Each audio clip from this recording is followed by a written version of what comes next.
Welcome back to the show, everybody. Check out these headlines we have for you this morning. Former Fed Chair Bernard Bernanke on Bitcoin. You're going to want it. We got former SEC lawyer on the Celsius freeze. You're going to want that. Visa and crypto, India, Russia, BRICS. You're going to want it. XRP-Ledger in Times Square. Say what? We got the BIS, Mojaloop, and central bank digital currencies. Do tell. The ECB president and so much more. Somebody roll that beautiful intro.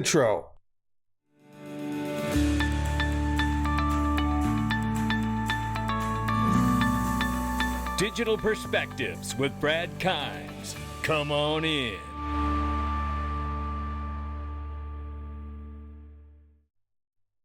Welcome back to the show, everybody. You can follow me on Twitter at Dig Perspectives at the top of the screen. Everything that we're talking about here today. We have $943 billion market cap for cryptocurrency. We're off by 3% this morning. It is June 22nd, 2022. Good morning, everybody. Bitcoin, 20,500 plus. Ethereum, just over $1,000 here. We see Cardano at the 7th spot at 47 cents. XRP, 32 cents this morning. The range of price for XRP is 32 cents on the bottom, 34 on the top. We'll keep an eye on it. Right now, we're off almost 0.5%. Masterworks, ladies and gentlemen. I love being able to diversify with Masterworks. And let me tell you this. Because this is pretty damn compelling numbers right here. Did you know that they have over 450,000 members taking advantage of buying security shares of fine art, some of the finest art in the world that the richest people in the world invest in? I'm stacking my pennies next to their dollars, ladies and gentlemen. In the same manner that investment managers conduct their due diligence, Masterwork has developed a driven strategy and valuation methods for fine art with the greatest potential of appreciation. And you can see that here as I show you these interest rates or percentages, here.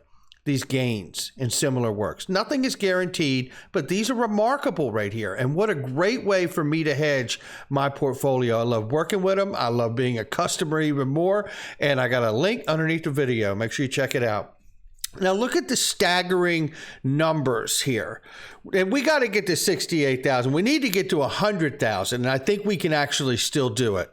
Stadiums that would be filled by the 67,991 XRP holders fighting the SEC's gross overreach on cryptocurrencies, ladies and gentlemen, through the Ripple XRP case. Look here, Allegiant Stadium, Gillette Stadium, the First Energy Stadium, Ford Field, Hard Rock Stadium. The list goes on. Lucas Oil, Raymond James Stadium, Soldier Field, TIAA Bank, State Farm, US Bank Stadium, Fenway Park, Wrigley Field, Yankee Stadium, Dodger Stadium. This is remarkable. And even right here from TAIG here, the largest cruise ship in the world, the Royal Caribbean Wonder of the Seas. There are enough XRP holders waiting for the response to fill more than 9 of these ships. And we get nothing from the SEC, who is the entity that has harmed all of us in this case. I tell you, it is deplorable the way Gary Gensler has led that agency.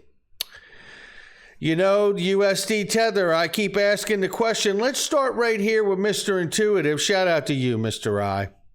He says, dear world, even more money has flowed out of Tether USDT down to 67 billion now, it says. I tell you, look at this. You can just see this like a cliff right here.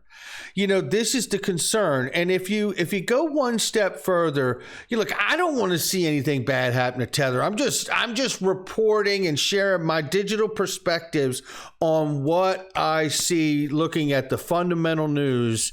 What may be coming. And just to be clear, hopefully they get the compliance and regulation, licensure, and everything else, and they're able to move forward. But I don't know about that. I happen to feel like you started a private company. You decided to back your own funds behind a private stablecoin pegged to the US dollar. I happen to think that the crosshairs from the U.S. government and regulators are on your back to make an example out of you and make you the poster child of why you don't do that unless we give you permission first. Sometimes things in life are just that simple. We'll see. If I'm wrong, I will make the video. I have no problem doing that.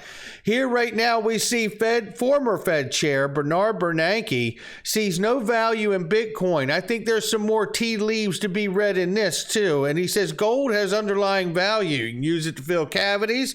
You can make jewelry out of it. He points out that the underlying value of Bitcoin is to use it for ransomware or something like that, he says. Nobody's buying groceries with Bitcoin because it's too expensive and too inconvenient to do that. And we got evidence of that down in El Salvador. And then, timely enough, we get the first ever ETF that allows you to short Bitcoin. Isn't that convenient? And wouldn't it be just like the largest investment groups in the world, if we're seeing this right, just entertain this. Let's think of this for a moment. If we're seeing this right, and USD Tether does become a poster child and it gets wrecked, what does the crypto space look like then?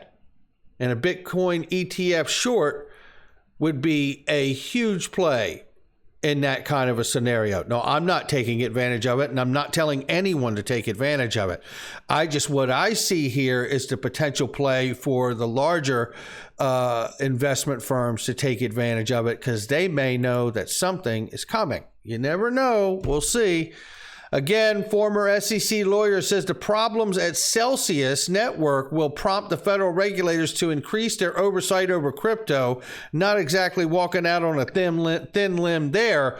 It is a problem and it does need to be investigated and sorted out. However, Jason A. Williams says, for the record, I hope Celsius gets bailed out and the folks have the Bitcoin and other assets locked up, get them back. That would be great. Nothing positive about Mt. Gox 2022. Nothing. And Jason Williams is right here. And I agree with what John Deaton said. I've seen people disagree with Jason's sentiment, but many conflate a private sector bailout versus a government bailout. If a company, not the government, if a company saves Celsius Network and customers' funds are safeguarded, it is a good thing and is not the equivalent of a government bailout. It's capitalism at work. That's exactly right. I think John Deaton just nailed it right there for me. And while all of that's happening, we still got, the Bitcoin maxi Senator Loomis saying when it comes to regulation, it's the wild, wild west for the digital asset industry. It's difficult to hold institutions to account when there are no clear guidelines for regulation of digital assets. Well, that's your fault. Tipsy Tiger says it best, and stop meeting with Gary Gensler privately. This is a part of the problem. If you agree there are no clear regulations from the SEC, then sort it out. I tell you, it just fascinates me when you hear, now I know she's put a bill together, so I'll give her that. And there's a lot of good things in that bill. But, this could have been done a long time ago if you wanted to. It's only your jobs, right? On Capitol Hill, everyone.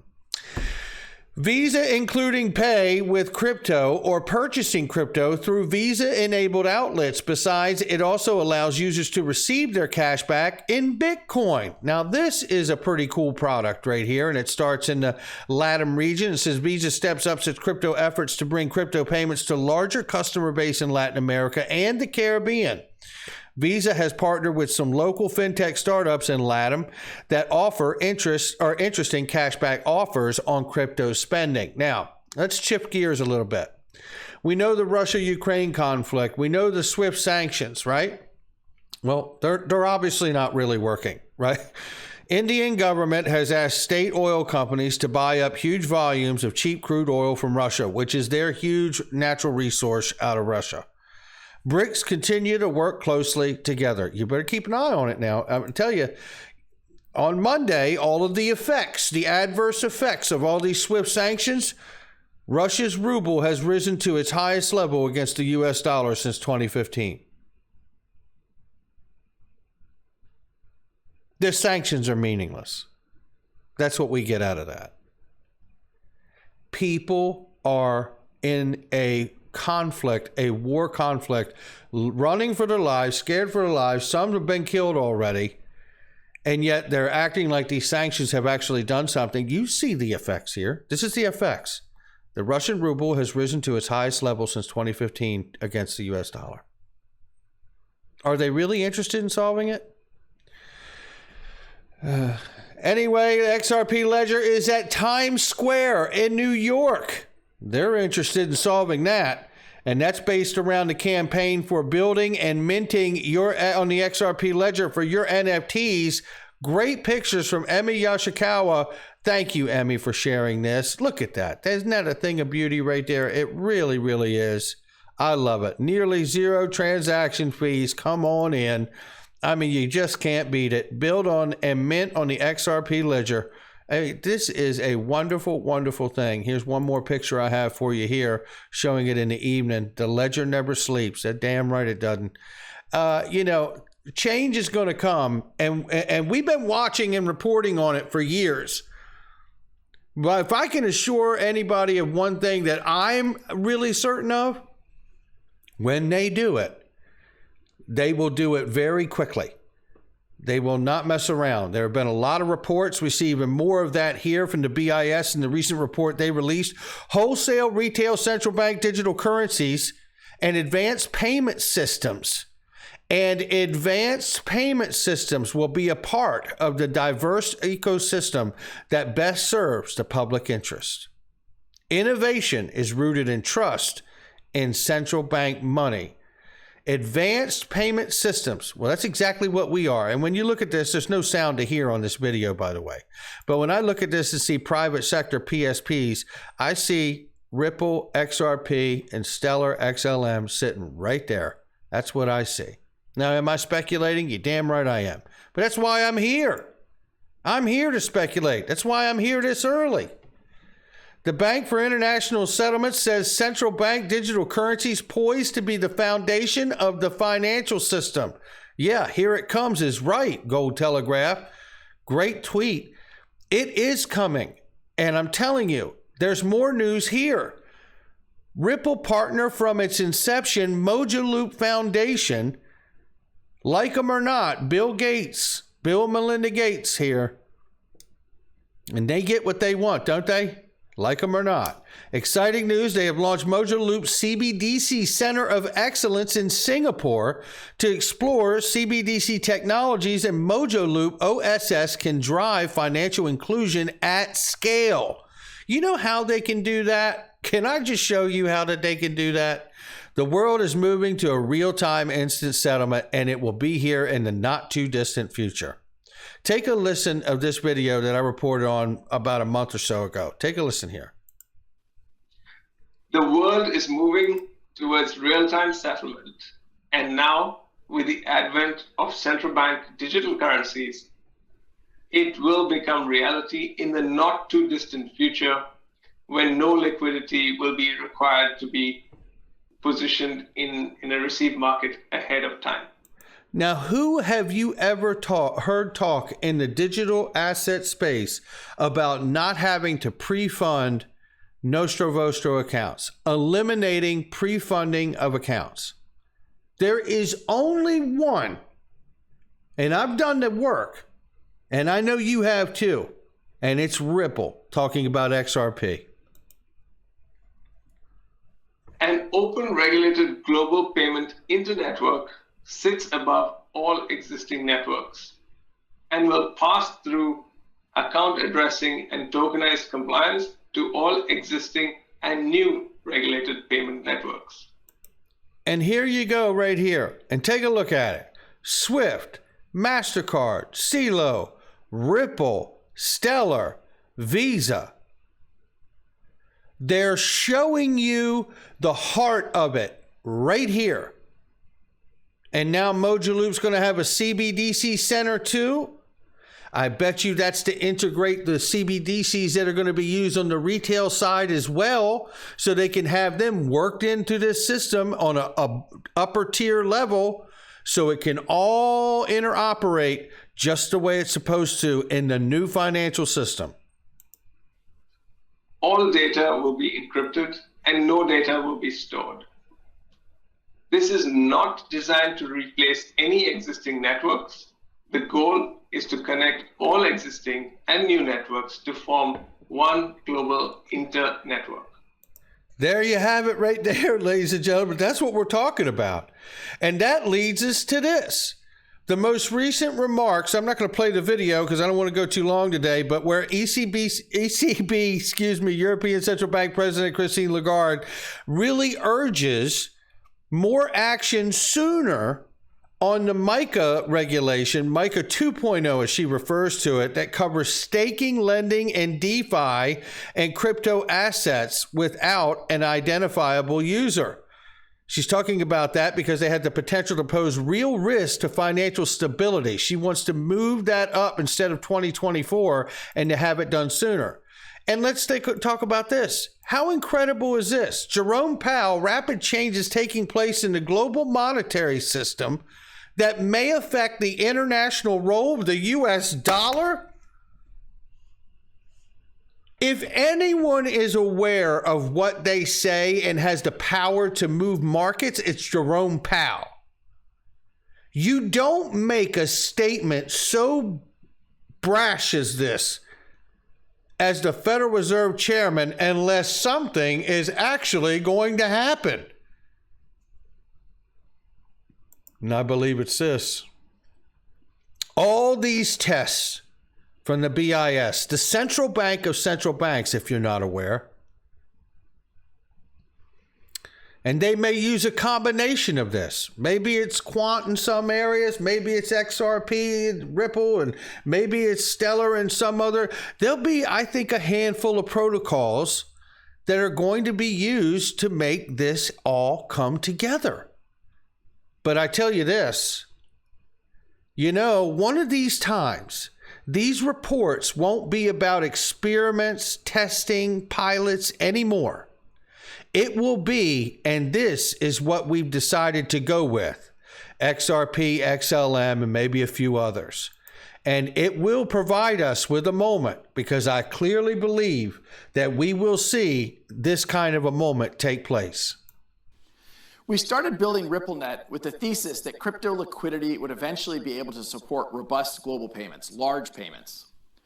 RippleNet was designed so that customers seeing the benefits of our fiat-based network could flip the switch to ODL once the market was mature enough.